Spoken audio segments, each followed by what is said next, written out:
For more on this, I want to bring in CBS News White House reporter Olivia Rinaldi. So, Olivia, we saw the president reacting to the shooting yesterday.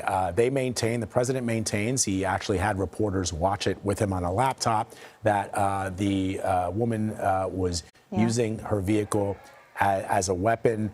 But you heard our interview with the police chief on CBS Mornings. One of the things that the police have described to us is situations where police officers do not put themselves in a position to have to fire or discharge their weapon when somebody isn't committing a crime.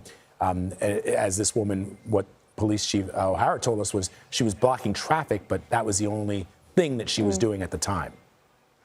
Right. Well, to that interview with the New York Times, it was pretty extraordinary that the president was in the Oval Office with 4 reporters from the New York Times when he told an aide to bring in his laptop or a laptop and show the video in slow motion. He then reacted to it, saying, "I want to see nobody get shot. I want to see nobody screaming and trying to run over policemen," alleging that Renee Good, the victim in this case, was attacking police officers. He then said she behaved horribly and she ran him over. He later called it a terrible scene and said he hates to see it.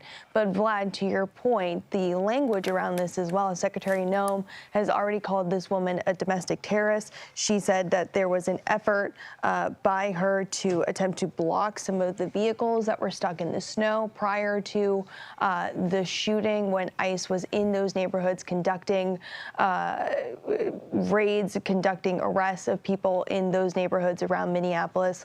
And to Tom Homan and his interview with Tony last night, I know you just played some sound from it.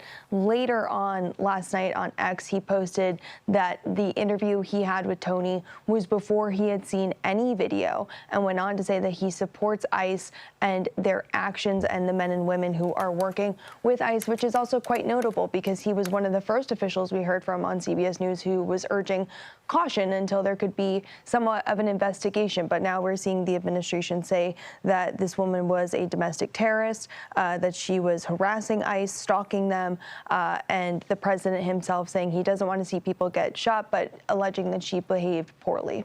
Yeah, so Olivia, that interview that Tony conducted with border czar Tom Homan was actually very telling, and I thought very compelling. And Tom Homan, essentially what he told Tony is that he could not make a judgment based on just simply watching the video, that there was an investigation that was underway, that was happening, and once the investigation was complete, he would have all the facts at his disposal. But it doesn't seem as if Secretary Noem or even the President of the United States are waiting for the investigation. They're just out and out saying something that they believe to be true, but that the investigation is not borne out to be true.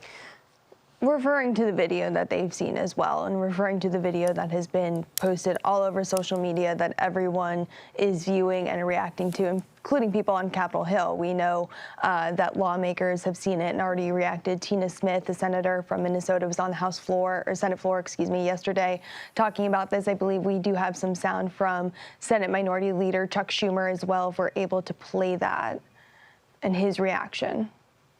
Well, I saw the video. It just turns your stomach.